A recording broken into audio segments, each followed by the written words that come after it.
The pregnancy test sat on the bathroom counter, two pink lines glowing like a secret. Rebecca Walsh pressed her hand against her flat stomach, tears streaming down her face.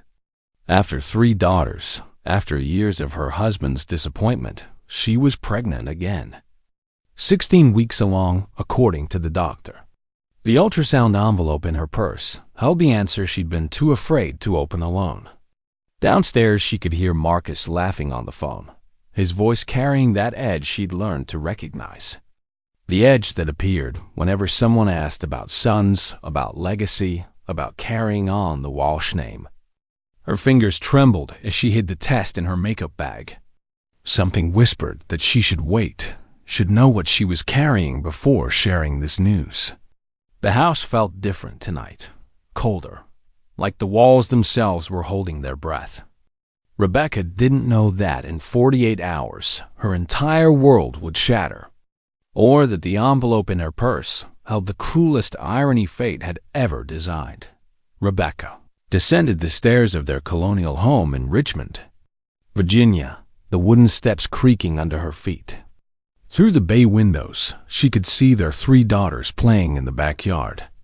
10-year-old Emma pushed 8-year-old Lily on the swing, while 5-year-old Hannah chased butterflies through the garden Rebecca had spent years cultivating. Marcus stood in his study, still on the phone, his back rigid with tension. She recognized the posture. Business problems again. His architecture firm had been struggling since the Henderson project fell through 6 months ago.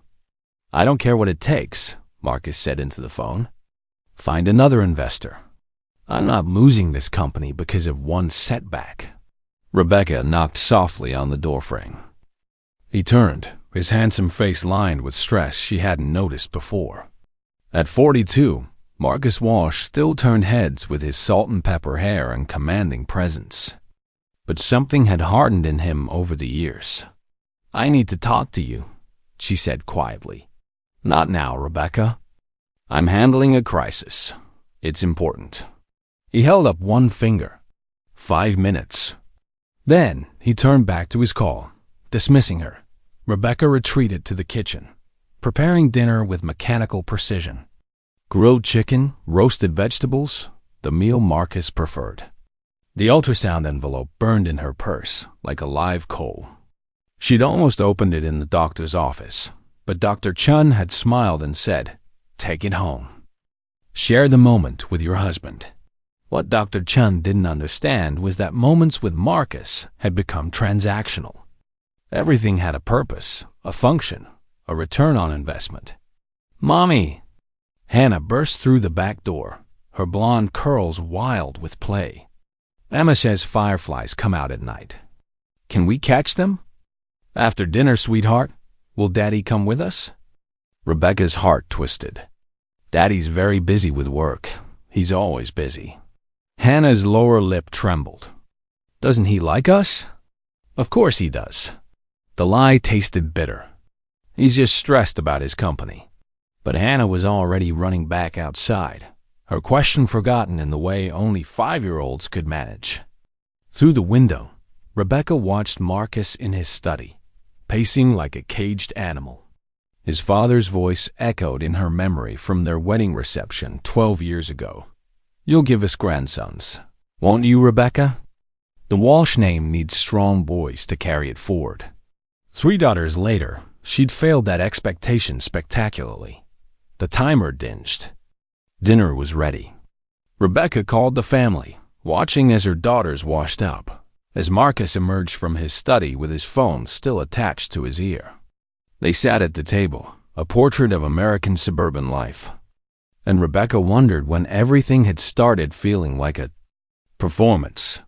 Emma got an A on her history project, Rebecca offered during dinner. Marcus nodded without looking up from his phone. "And Lily's teacher says she's gifted in mathematics." Another distracted nod. "Hannah learned to write her name today." This time, no response at all. Emma's face fell. At 10, she was old enough to recognize dismissal. "Dad, did you hear?" "I got an A. That's nice, honey." Marcus's eyes never left his screen. Rebecca felt the familiar anger rising. "Marcus, please. Dinner is family time." He looked up then, his expression cold. "Family time doesn't pay the mortgage, Rebecca." The silence that followed was deafening.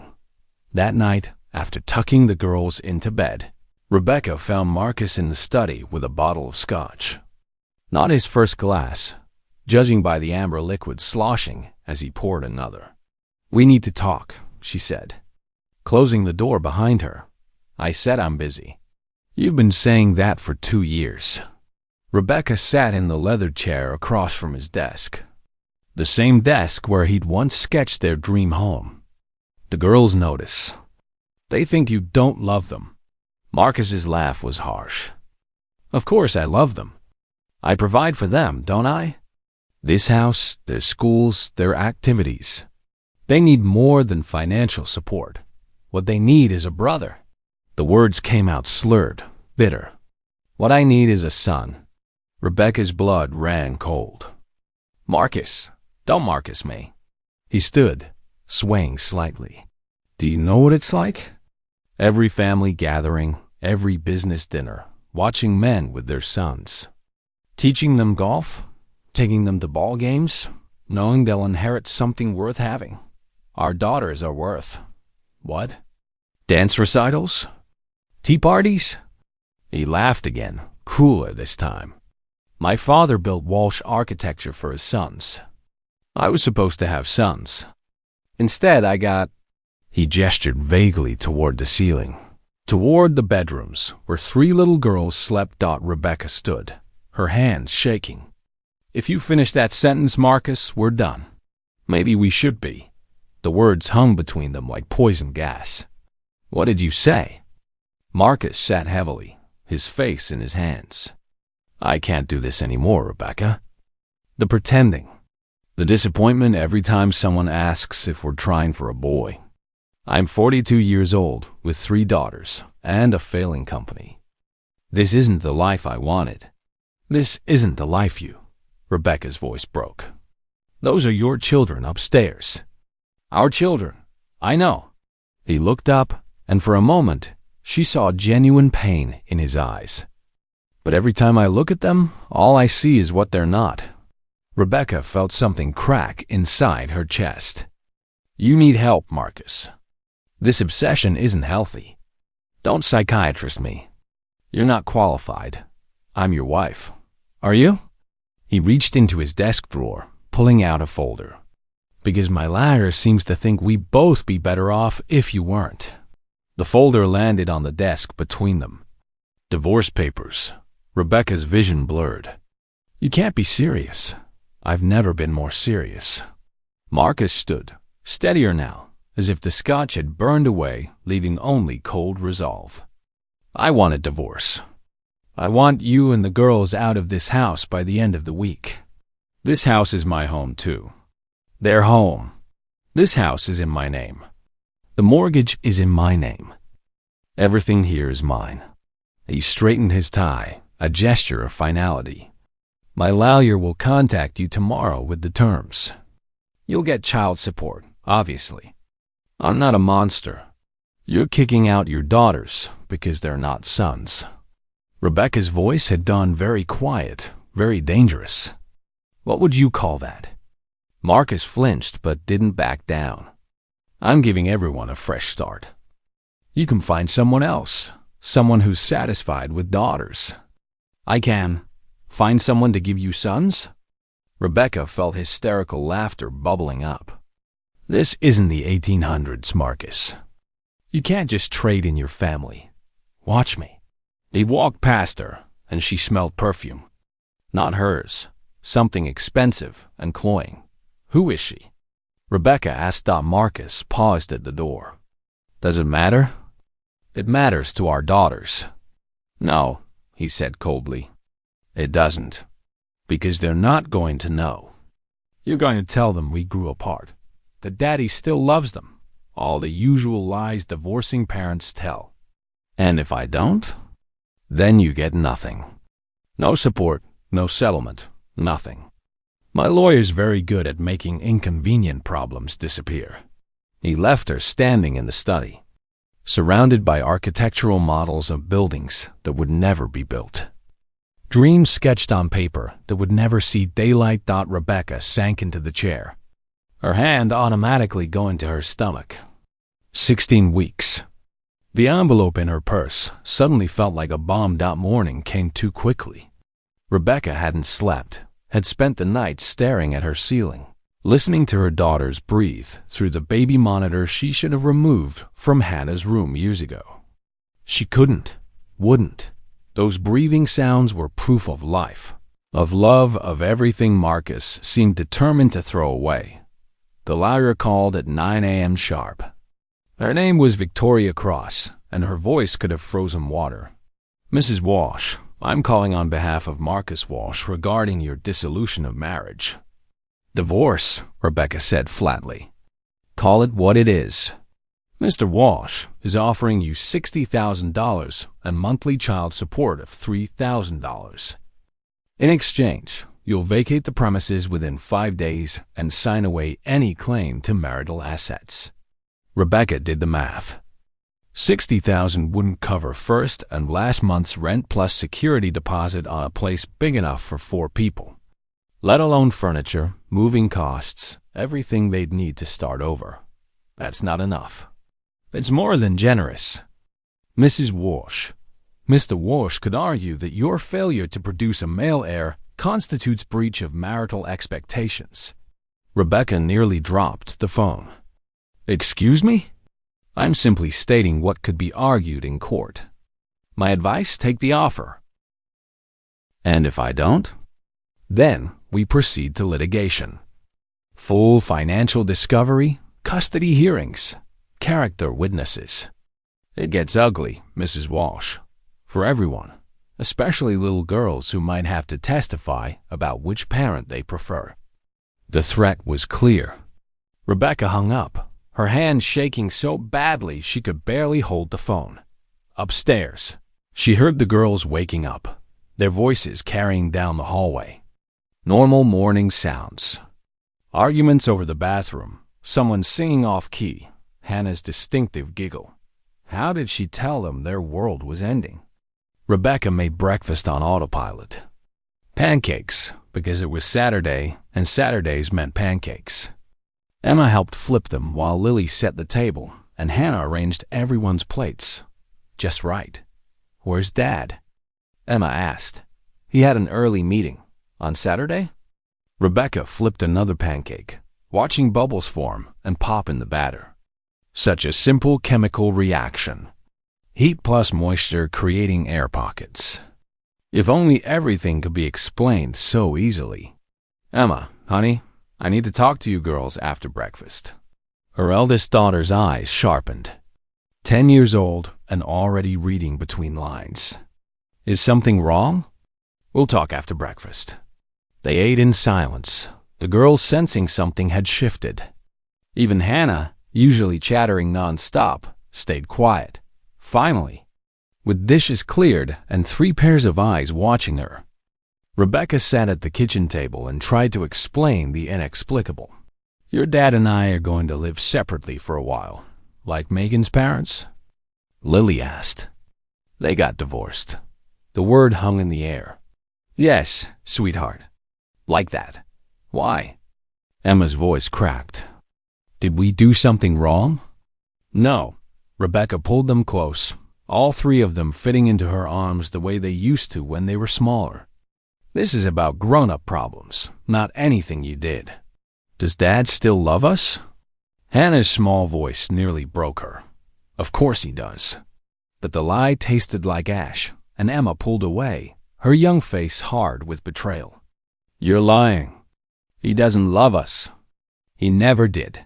Emma, I hear things, Mom. I'm not stupid. He wanted boys. He tells everyone. His friends, his business partners.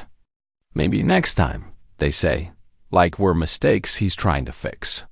Rebecca had no answer for that, because Emma was right. The next 4 days were a nightmare.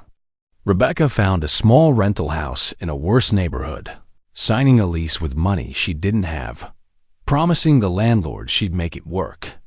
She packed their lives into boxes while Marcus stayed at a hotel, refusing to see the girls, refusing to acknowledge what he was doing. Friends stopped calling.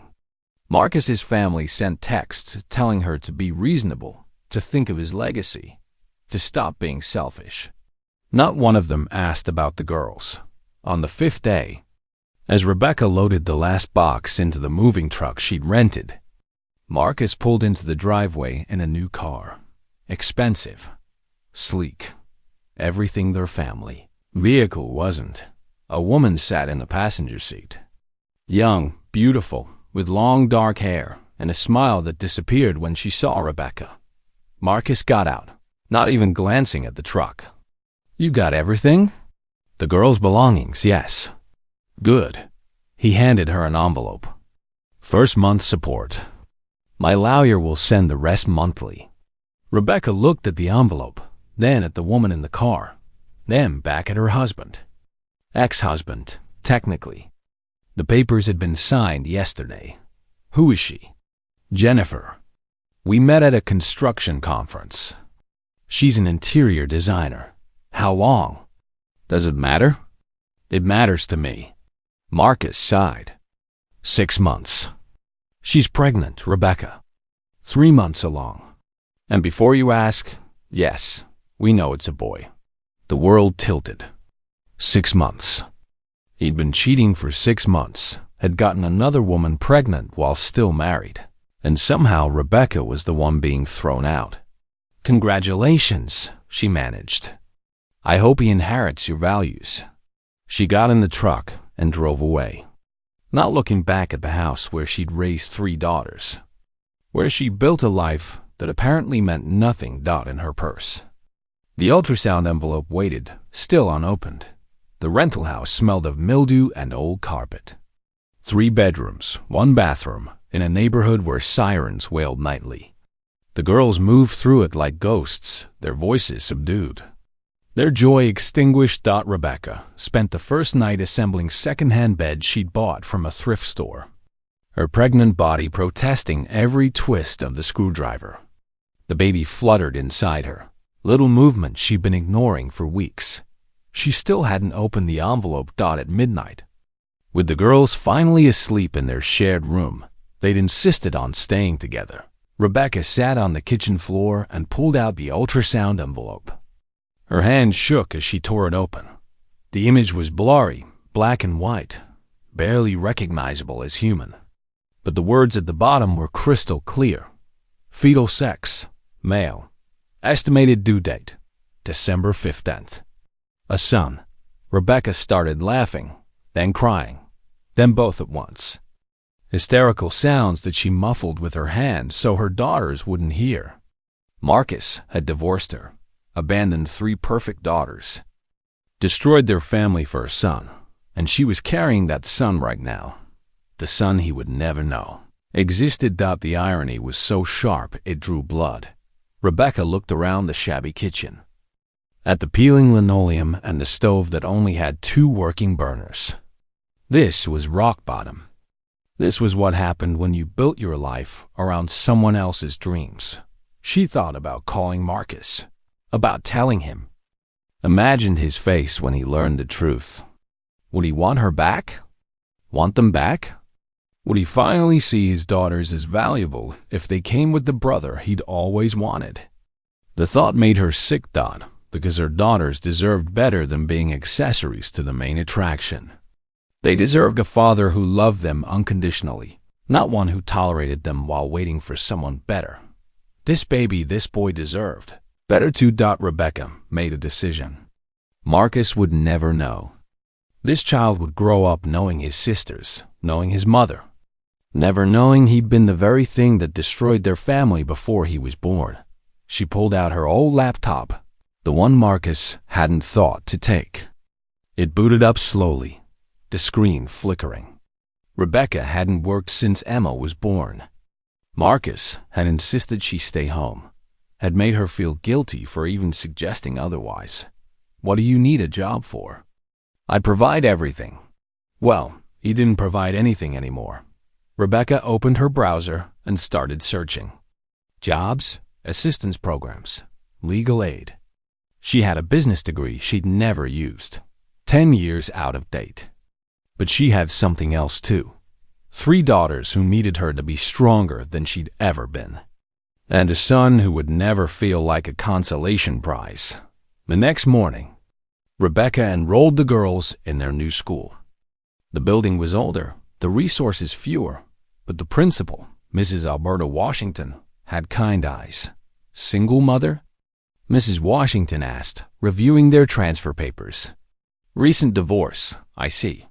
Mrs. Washington looked at the girls sitting in the waiting area, Emma holding Hannah's hand while Lily sat rigid with anxiety. They've been through a lot. They're resilient. They shouldn't have to be. Not at their age. Mrs. Washington signed the forms. We have a good counselor here, Ms. Kim. She specializes in helping kids through family transitions. Rebecca's eyes burned. Thank you. And Mrs. Walsh? We have a food assistance program, and our after-school care has sliding scale fees. No shame in needing help.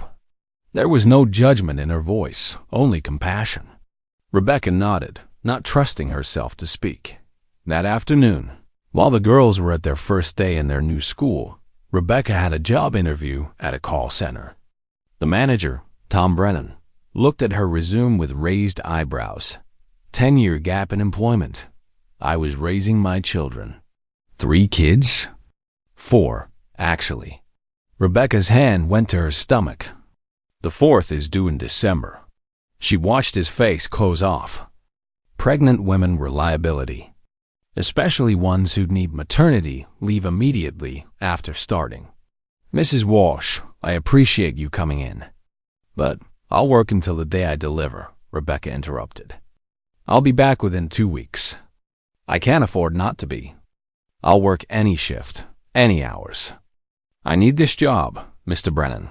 Please. Something in her desperation must have reached him. He sighed heavily. Training starts Monday. $8 an hour, 40 hours a week. No benefits for the first 90 days. It wasn't enough. It would never be enough. But it was a start. Thank you, Rebecca said. You won't regret this. Walking home because she couldn't afford the bus fare, Rebecca felt the baby kick. Strong, insistent, as if saying, We can do this, Mom. She pressed her hand against her stomach. Yes, we can, baby boy. Yes, we can. 3 months passed in a blur of survival. Rebecca worked 8-hour shifts at the call center, then came home to cook dinner, help with homework, and collapse into bed for 5 hours before starting again. The pregnancy progressed, her body swelling with her secret. The girls adapted in ways that broke her heart. Anna became a second mother, packing lunches and braiding Hannah's hair. Lily grew quiet, her joy dimmed. Hannah stopped talking about Daddy altogether. Marcus's support checks arrived like clockwork. $3,000, barely covering rent, utilities, and food. Rebecca saved nothing, had nothing to save. The call center job covered their immediate needs and nothing more. Then everything changed on a Tuesday in November. Rebecca was on a call, talking a frustrated customer through a password reset when pain lanced through her abdomen. Sharp, wrong, too early. Ma'am, I apologize. I need to transfer you. Rebecca gasped as another pain hit. Tom Brennan appeared at her cubicle.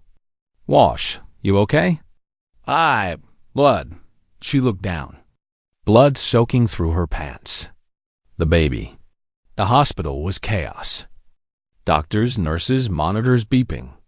Rebecca lay on a gurney being rushed through hallways while someone called emergency contacts. She listed her neighbor, Mrs. Chun, an elderly woman who'd been kind. 28 weeks, a doctor was saying. We need to stop the labor. My daughters, Rebecca managed. Someone needs to get my daughters from school. Ma'am, focus on breathing. We've contacted your emergency contact. They stopped the labor. Barely. Rebecca lay in a hospital bed with 4 lines running into her arms, monitors tracking her baby's heartbeat. Every beep was a prayer answered. Dr. Sarah Okonkwo came in, her expression serious. "Mrs. Walsh, you're on strict bed rest for the remainder of your pregnancy. Any stress, any physical exertion could trigger premature labor. I can't.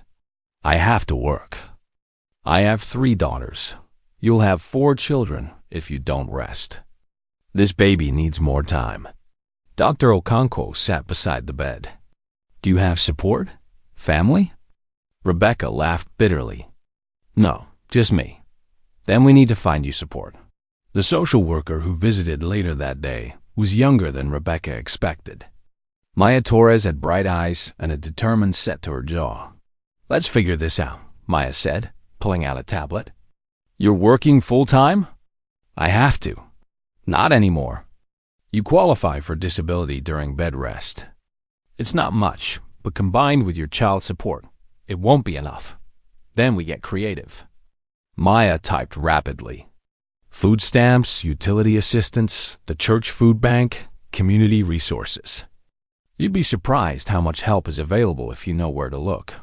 I can't accept charity." Maya looked up, her expression fierce. "It's not charity. It's community. It's people helping people because that's what we do. Let people help you, Mrs. Walsh." Mrs. Chun picked up the girls from school, bringing them to the hospital with their homework and worried faces. "Mommy's okay," Rebecca assured them, though she felt anything but okay. "The baby's just coming a little early, so I need to rest." "Is it a boy or girl?" Hannah asked, climbing carefully onto the bed. Rebecca hesitated. She'd kept the secret so long, but these girls deserved to know. "It's a boy. You're getting a baby brother." The silence was deafening. "Does Dad know?" Emma asked quietly. "No. Are you going to tell him?" Rebecca looked at her eldest daughter, seeing too much understanding in those young eyes. "I don't know yet, sweetheart." "Good," Emma said fiercely. "He doesn't deserve to know. He left us." All of us. Double quotes Lily, quiet Lily who'd barely spoken since the divorce, suddenly said, "I'm glad we're having a brother. Because we'll show Dad that boys don't matter more than girls. We'll love our brother more than he ever could." Rebecca's tears came then, and her daughters climbed into the hospital bed with her, careful of the 4 lines. And they held each other while the baby kicked and the monitors beeped, and somewhere in Richmond, Marcus Walsh lived his life with his new family, never knowing what he'd thrown away. The next day brought an unexpected visitor. Tom Brennan from the call center appeared with flowers and an envelope. "The team took up a collection," he said gruffly. "Figured you could use it." Inside was $600 in cash. "Mr. Brennan, I can't. You can, and you will. You're a good employee, Walsh. Good people. We take care of our own." He shifted uncomfortably. "Also, your job's waiting when you're ready. Part-time if that's what you need. We'll figure it out." After he left, Rebecca held the envelope and cried again. Kindness, she was learning, came from unexpected places. Not from the man who'd vowed to love her forever, but from coworkers who barely knew her. Not from family, but from strangers who saw her struggle and reached out. She thought of Marcus with his new family, his pregnant girlfriend, his son on the way. Did he feel victorious? Did he ever think about his daughters? Did he wonder how they were surviving? Rebecca hoped not, because they were surviving without him, and that was a victory all its own. December 15th arrived with snow. Rebecca had spent 6 weeks on bed rest in their tiny rental house, going slowly insane while Mrs. Chun watched the girls and neighbors brought food, and Maya Torres orchestrated assistance like a general commanding troops. The contractions started at dawn. Real ones this time, strong and regular. Emma called 911 with hands that only shook a little. At 12 years old, she handled the emergency with heartbreaking competence. "My mom's in labor. The baby's coming fast." The ambulance arrived with sirens that woke the neighborhood. Paramedics loaded Rebecca onto a stretcher while her daughter stood on the porch in their pajamas, Mrs. Chun's arms around them. "Be brave," Rebecca called to them. "I'll see you soon." At the hospital, everything happened quickly. Dr. Okonkwo was waiting, her team ready. 7 hours later, Rebecca held her son. He was perfect. 7 pounds, 2 ounces. Dark hair like Marcus, but her eyes, her nose. He looked like his sister's, awash through and through. "What's his name?" the nurse asked. Rebecca hadn't let herself think about names. Names made things real, made plans, implied a future she wasn't sure she could provide. But looking at his tiny face, one name came to her clearly. James. James David Walsh. David had been her father's name. James meant supplanter, one who takes the place of another. Her son would take the place of Marcus's expectations with reality. He would be loved not for being male, but for being himself. The girls arrived that afternoon, Mrs. Chun bringing them. They crowded around the bed, staring at their brother with awe. "He's so tiny," Hannah whispered. "Can I hold him?" Lily asked. Rebecca watched her daughters take turns cradling James, saw their faces transform with love, and felt something settle in her chest.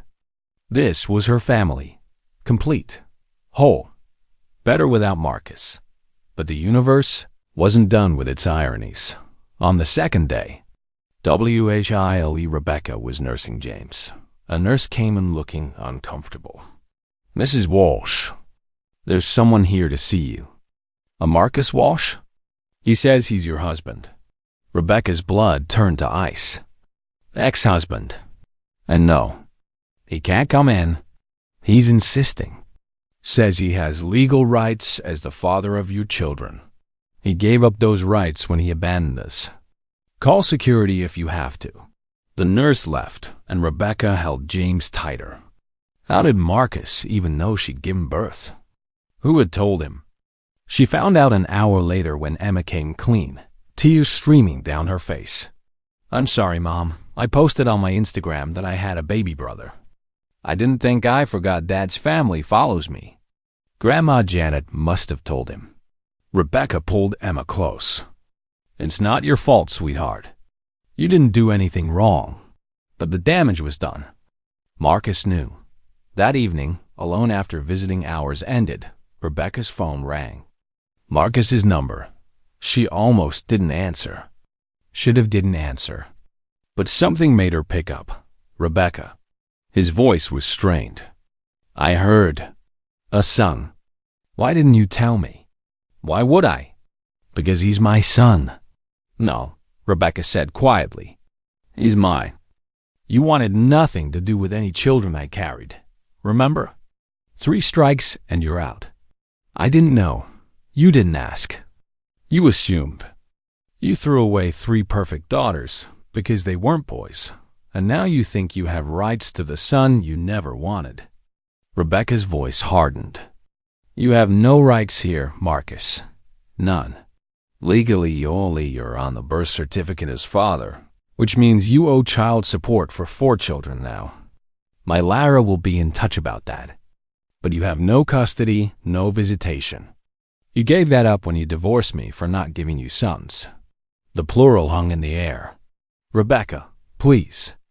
I made mistakes. I was under stress. The business. How's Jennifer? How's your son?" Silence.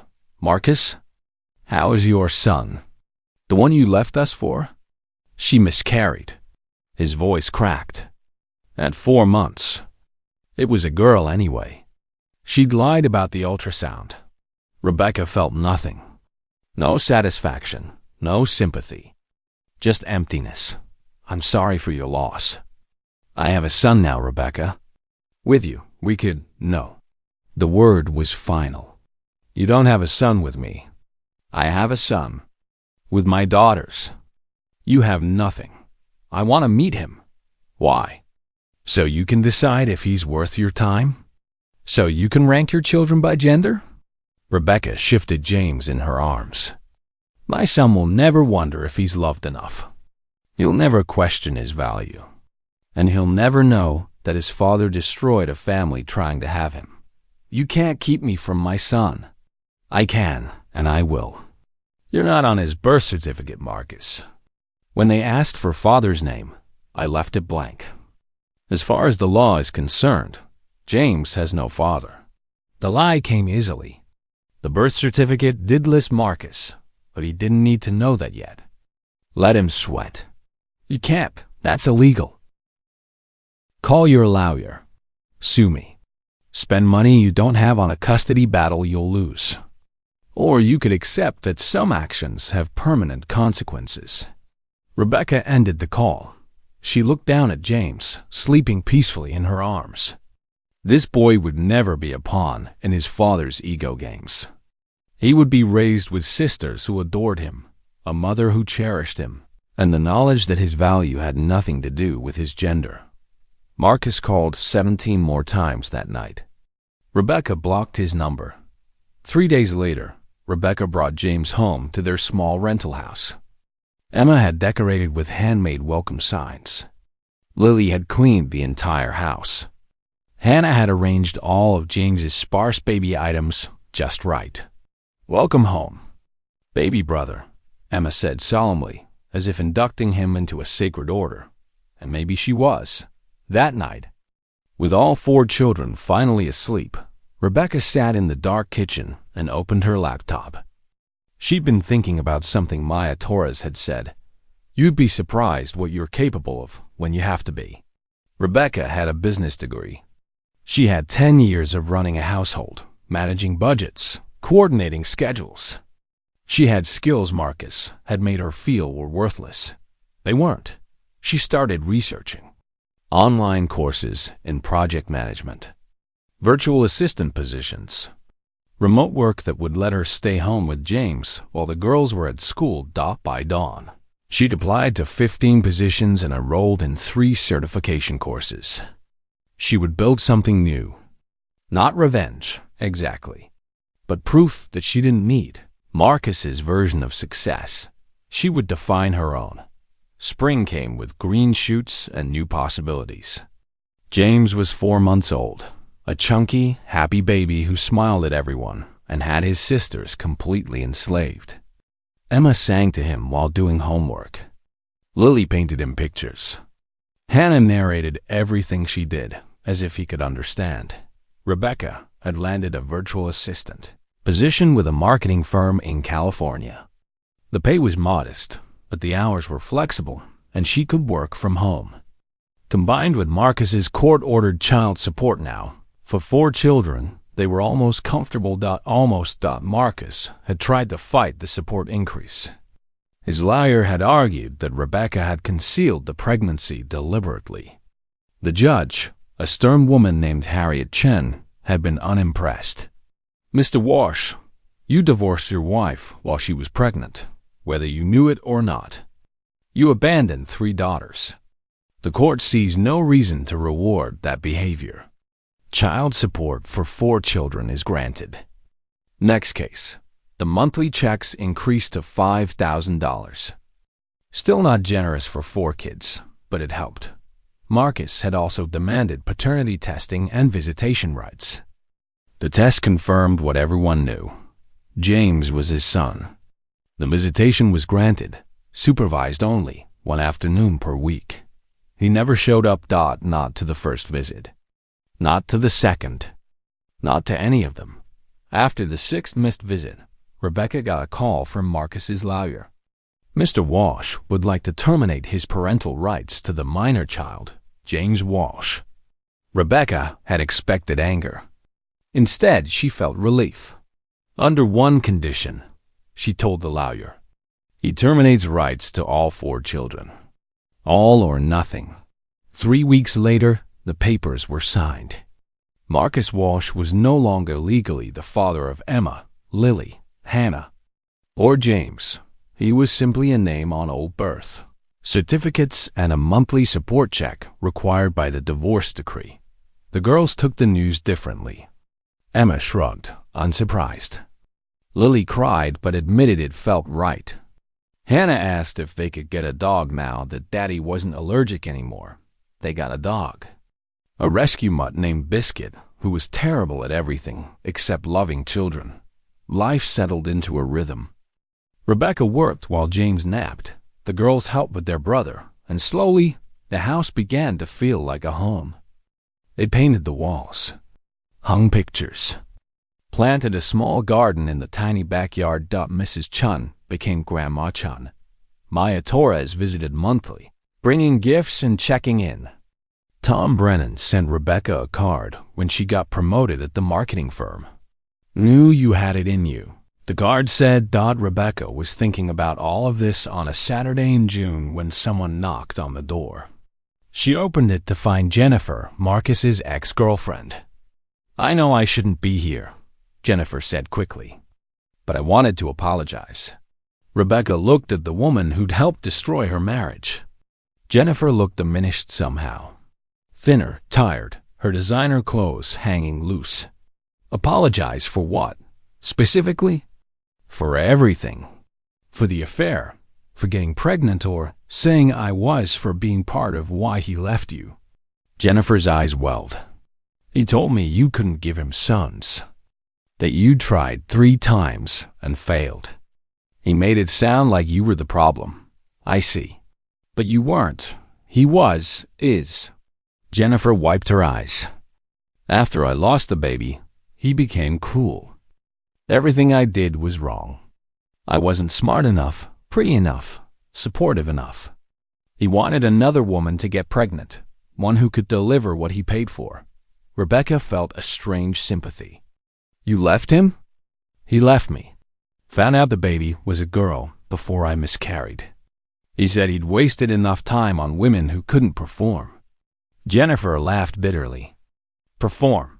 Like we're circus animals. What do you want from me, Jennifer? Nothing. I just wanted you to know that you weren't a failure. You were the one who got away. Jennifer looked past Rebecca into the house where James was crying. Is that him? The son? Yes. Does Marcus know? He knows. He terminated his rights. Jennifer's eyes widened. He gave up his son. The son he destroyed everything for? Turns out he didn't want a son. He wanted an accessory. When James came with responsibilities and an ex-wife who wouldn't disappear, suddenly he wasn't interested. I'm so sorry, Rebecca. For all of it. Rebecca studied the other woman. Jennifer had been a villain in her story, but looking at her now, Rebecca saw just another victim of Marcus Walsh's narcissism. I forgive you, Rebecca said quietly. Not for him. For me. Carrying anger is exhausting, and I don't have energy to spare. Jennifer nodded, tears streaming. Thank you. And for what it's worth, your daughters are beautiful. I used to see their pictures on his phone before he deleted them. They looked happy. They are happy, now. After Jennifer left, Rebecca sat on the porch holding James. The girls were at the park with Grandma Chun. The spring air smelled like flowers and new beginnings. She thought about forgiveness. She'd forgiven Jennifer because hatred hurt the hater more than the hated. But Marcus? Could she forgive him? The answer came easily. She didn't need to. Forgiveness implied he still mattered, that his opinion held weight. He didn't, and it didn't. She'd moved beyond forgiveness into something better, indifference. Marcus Walsh had no power over her anymore. He was simply a monthly bank deposit and a name she rarely thought about. That evening, Rebecca started writing. Not a journal, but a blog. Life after everything. One mom's journey. She wrote about divorce, single parenting, surviving when the world says you should fall apart. She wrote honestly, vulnerably, naming no names but sharing her truth. The blog got 10 views the first week, 50 the second. By the end of the month, her post, "When he leaves you pregnant," had been shared 3,000 times. Women wrote to her. Men too. People who'd been abandoned, betrayed, left to pick up pieces they didn't break. You're not alone. Rebecca wrote back to each one. And being not alone is the beginning of everything. 3 years later, Rebecca stood in her new living room watching James chase Biscuit around while his sisters did homework at the kitchen table. They'd moved 6 months ago, trading the rental house for a small 3-bedroom in a better neighborhood. Not fancy, but theirs. The mortgage was in Rebecca's name alone, paid by her salary as marketing director for the California firm that had taken a chance on a desperate single mother. Emma was 15 now, confident and fierce. She'd started a club at school for children of divorce. Lily, 13, had won a regional art competition. Hannah, 8, performed in every school play. And James, 3 years old, was a wild, joyful force of nature who'd never wondered if he was wanted. The blog had grown into a community. 10,000 followers. Brands reaching out for partnerships. Rebecca had started a small consulting business on the side, helping other single parents navigate the maze of assistance programs and legal rights. She'd even written a book. Rebuilding, a single mother's guide to starting over, would be published next month by a small press. It wouldn't make her rich, but it might help someone feel less alone. That was enough. Rebecca heard the mail truck and went to the mailbox. Among the bills and catalogs was an envelope she recognized. Marcus's lawyer's office thought her stomach clenched. What now? Inside was a court notice. Marcus was petitioning to restore his parental rights. The hearing was in 2 weeks. Rebecca sank onto the porch steps, reading the document. Marcus claimed he'd been in a dark place during the divorce, that he'd made mistakes, that he deserved a second chance to know his children. The real reason was in the second paragraph. Marcus had remarried. His new wife was pressuring him to reconcile with his children. It doesn't look good, the filing stated, for a man of Mr. Walsh's social position to be estranged from his offspring. Social position. Not love, not regret. Position. That evening, Rebecca sat her daughters down. James was at a playdate, too young for this conversation. Your father wants to see you again. The silence was heavy. Finally, Emma spoke. Do we have a choice? Yes, the judge will ask what you want. I don't want to see him, Emma said flatly. He left us. He called us expensive mistakes. Why would I want him in my life? Lily? Hannah? Lily twisted her hands. Does he have to see James if he sees us? No, you can make your own decisions about your relationships. Then I'll go, Lily said quietly. Once, to see if he's different. If he's not, I won't go again. Hannah, always the tender heart, nodded. I'll go with Lily. Emma should stay home with James. Rebecca's chest ached. Her daughters, deciding whether to give their father a chance he didn't deserve. It wasn't fair. They shouldn't have to be this mature, this careful. The hearing was surreal. Marcus sat with his new wife, Diane, an elegant woman who smiled encouragingly at him like he was a nervous child, not a man who'd abandoned his family. His lawyer painted him as reformed, repentant, eager to build relationships with his children. Rebecca's lawyer, Sandra Kim, was less impressed. She played recordings of Marcus's abandonment speech, showed check records proving his minimal support, produced testimony from the girl's therapist about the damage his rejection had caused. Then the judge asked to speak with the girls privately. Emma refused to participate. Lily and Hannah went in together, emerging 20 minutes later holding hands. The judge's decision was measured. Mr. Walsh, your daughters Lily and Hannah have agreed to supervised visitation, 1 afternoon per month at a neutral location. Emma has declined any contact, which is her right given her age and maturity. As for James, I see no basis for restoring rights you voluntarily terminated. He was an infant. He has no memory of you. To introduce you into his life now would serve only your interests, not his. Marcus's face flushed. Your Honor, He's my son. He's Rebecca Walsh's son. You're a biological contributor who chose to exit his life. That decision is permanent. Outside the courthouse, Diane approached Rebecca. I want you to know, I'm going to help Marcus be better. He's changed. Rebecca looked at the woman who'd married a man who abandoned his children for gender preferences. Has he? He goes to therapy now. He talks about his regrets. That's good for him. But my daughters aren't therapy tools.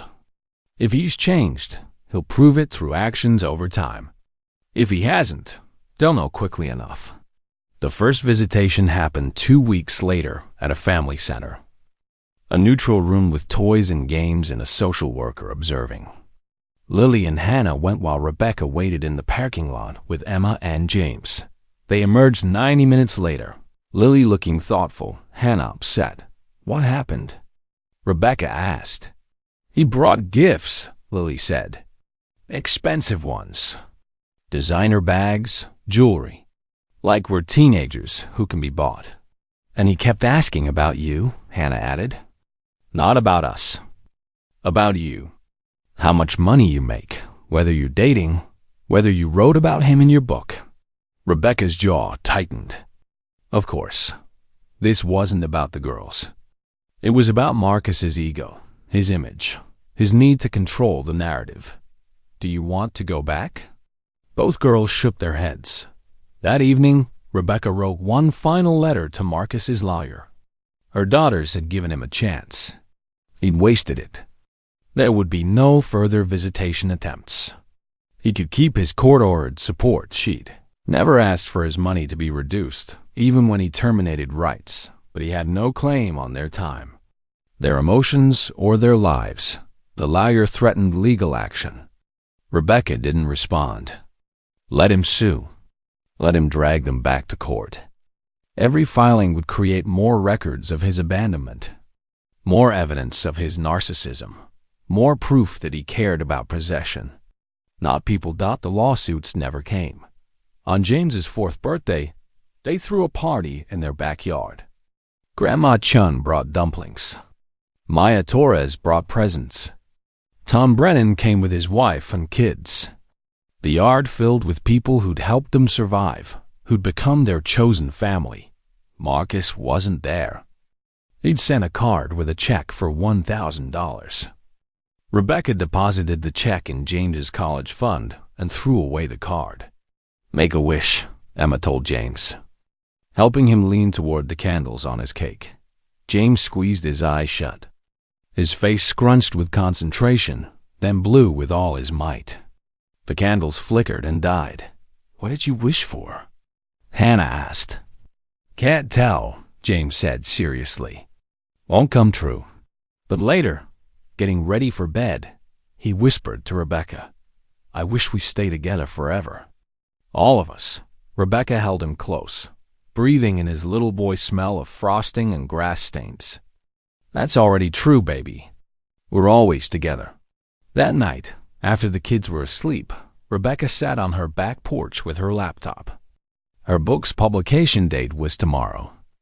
She'd written an epilogue that afternoon, words that felt true and necessary.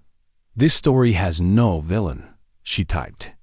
It has a man who made choices, daughters who survived those choices, and a mother who rebuilt from rubble. It has pain and growth and love that wasn't diminished by abandonment but strengthened by it. My ex-husband wanted a son. I gave him daughters he couldn't value and a son he'll never know. But this story isn't about what he lost. It's about what we found, ourselves, each other, and the understanding that family isn't who gave birth to you. It's who shows up. It's who stays. It's who loves you not for what you are, but because of it. My daughters are not expensive mistakes. They're miracles. My son is not the consolation prize his father wanted. He's a joy beyond measure. And I'm not the failure Marcus made me feel like. I'm the woman who refused to break, who rebuilt with bare hands and borrowed courage, who learned that the opposite of love isn't hate, it's freedom. We are free. Finally, completely, beautifully free. And that freedom is sweeter than any revenge I could have imagined. She hit save and closed the laptop. Tomorrow the book would be out in the world, her story exposed for anyone to read. Marcus might see it. His family certainly would. People would judge, criticize, take sides. Rebecca didn't care. Because her story wasn't about Marcus anymore. It was about 4 children sleeping safely in their beds. It was about a dog snoring on the couch. It was about a career she'd built from nothing and a community she'd helped create. It was about survival becoming triumph. About wounds becoming wisdom.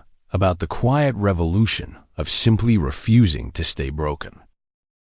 The moon rose over her small backyard, painting everything silver. Rebecca sat in that gentle light and felt something she hadn't felt in years. Peace. Not the absence of struggle, but the presence of purpose. Not the end of pain, but the acceptance of it. Not forgetting what Marcus had done, but releasing the need for him to acknowledge it. She'd wanted him to see what he'd thrown away, but that required him to have the capacity for understanding, for growth, for genuine remorse. Some people never developed that capacity. That was their loss, not hers. Inside, James called out in his sleep. "Mama." Rebecca went to him, smoothing his hair, whispering that she was there. His sisters slept in the next room, their breathing quiet and steady. Her children, her victory, a reason for everything. Marcus had divorced her for not giving him a son. She'd given herself 4 reasons to be extraordinary. In the end, that was the greatest revenge of all. Not needing revenge, not even wanting it. Just living well. Living free. Living in love so abundant that his absence was simply irrelevant. The moral wasn't about karma or comeuppance. It was simpler and more profound. The people who leave your life make room for the people who deserve to be in it. The dreams that shatter reveal new dreams beneath. The person who can't see your value teaches you to see it yourself. Marcus wanted a legacy. Rebecca built one, not through a son who carried his name, but through 4 children who carried her strength. That was worth more than any inheritance, any social position, any traditional definition of success. She was enough. They were enough. And that truth, hard-won and precious, was the ending she'd been searching for all along. Not happily ever after. Just happiness, here and now, built from the ruins of almost losing everything and discovering that what remained was exactly what mattered.